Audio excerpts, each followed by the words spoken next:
नमस्कार मित्रों, TV 20 news पर मैं हूं आपके साथ अशोक वर्मा। आप देखते रहिए टीवी 20 न्यूज, बने रहिए हमारे साथ।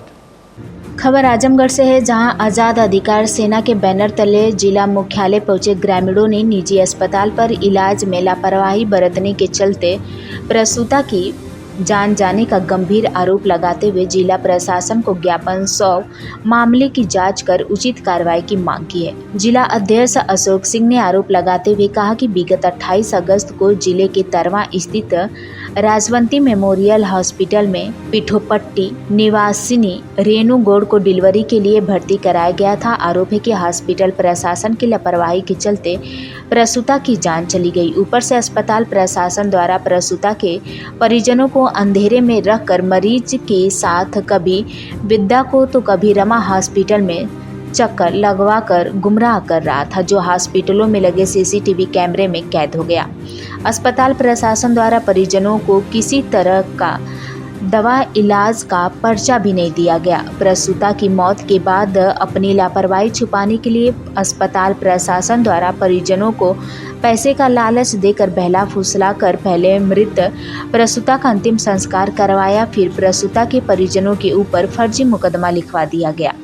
परिजनों का कहना है कि हमारे पास अस्पताल प्रशासन का फोन पर प्रलोभन देकर गुमराह करने की रिकॉर्डिंग भी मौजूद है। ऐसे में आज़ाद अधिकार सेना जिलाध्यक्ष व पुलिस अधीक्षक से मिलकर मामले में जांच कर निष्पक्ष कार्रवाई की मांग कर रहा है। इस दौरान प्रेमा गौड़, मनीष गौड़, कांता प्रसाद गौड़, रवि प्रकाश गौड़, पायल गौड़, मोनू सिंह, चंद्रकला चौथी गौड़ सहित बड़ी संख्या में ग्रामीण मौजूद रहे। अशोक सिंह, जिलाध्यक्ष आज़ाद अधिकार सेना आजमगढ़। क्या मामला है आप लोगों का? मामला है एक प्रसूता की राजवंती मेमोरियल हॉस्पिटल तरवा में मृत्यु हुई है। 11 बजे एडमिट कराते हैं, 1 बजे वो सहमत पत्र बनवाते हैं ऑपरेशन के लिए, और 2:30 से 3 बजे पीड़िता की चाची से कहते हैं कि हालत बहुत गंभीर है, इनको अदर हॉस्पिटल लेके जाना पड़ेगा। अपने निजी प्राइवेट गाड़ी से लेकर विद्या हॉस्पिटल आते हैं, जहां गाड़ी में ही चेकअप होता है।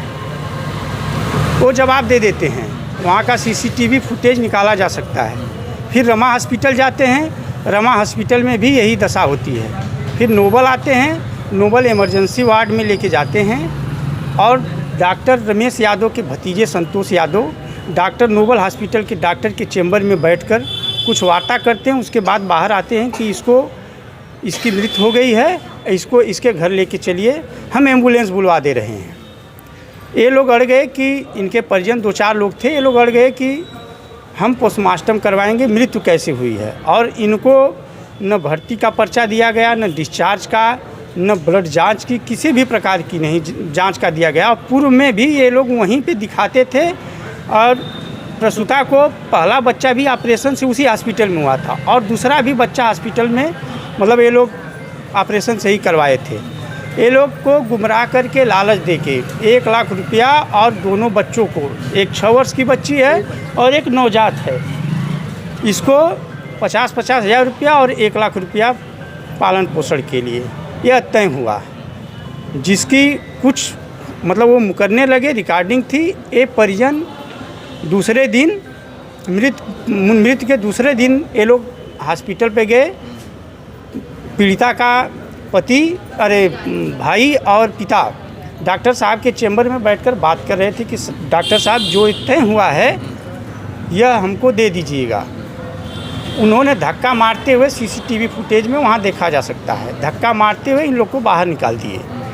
कुछ लोग और ग्रामीण गए थे, कई घटनाएं घटित हुई है वहाँ पे, गए जब धक्का मारते हुए देखे तो उग्र हो गए, और भीड़ उग्र हुई है, तोड़ फोड़ भी हुई है, और डॉक्टर पक्ष के तरफ से भी जान माल की धमकी दी गई है।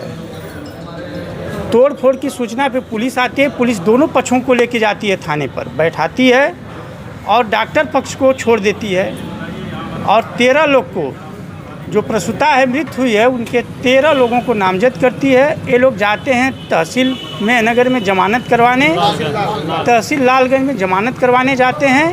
वहीं से इन लोग को यूपीपी के पोर्टल पर यह दिखने को मिलता है कि उसमें से 8 लोगों को ऊपर एफआईआर कर दिया गया है नामजद, और डॉक्टर पक्ष को छोड़ दिया गया है। हमारी मांगे हैं कि जब प्रसूता को 11 बजे हॉस्पिटल में एडमिट कराया गया है उस समय का सीसीटीवी फुटेज और ये जो प्राइवेट वाहन से लेके गए हैं सब फुटेज वहाँ पे मौजूद है। और विद्या हॉस्पिटल, रमा हॉस्पिटल में भी ये लेके आए हैं, वहाँ का भी सीसीटीवी फुटेज और नोबेल हॉस्पिटल का भी फुटेज और कॉल रिकॉर्डिंग। डॉक्टर पक्ष में FIR की मांग कर रहे हैं। निष्पक्ष जांच हो, जो दोषी हो उसके विरुद्ध कार्रवाई हो और जिनके ऊपर मुकदमा दर्ज हुआ है उनका मुकदमा निरस्त किया जाए। यह घटना डॉक्टर की लापरवाही से एक सुनियोजित प्लान से बनाया गया है। रणनीति होती है वहाँ पे और कोई सुरक्षित नहीं है। चंद्रकला। अच्छा, क्या घटना हुई थी बताइए। घटना हुई है साहब कि वहाँ हॉस्पिटल में हम लेकर के गए और उनमें ऑपरेशन करके 2-2.5 घंटा उनमें लगा देना, भीतर लगा के फिर निकाल के मुझे दे देना कहना कि लेके जा कहीं हॉस्पिटल। और फिर अपने साथ में अपने भतीजा के लगा देना। हम लेके आजमगढ़ गई नहीं, जाते जाते लड़की को प्राण निकल गया। तो आप लोग मान रहे हैं कि लापरवाही से मौत हो गई? लापरवाही। हाँ क्या सर। चाहती हैं आप लोग बताइए। अब न्याय हुआ चाहती है सर, न्याय कर जा। अब बच्चा है, ये बच्ची है, मीडिया निकाल रहा है, ये बच्ची है, मीडिया निकाल रहा है।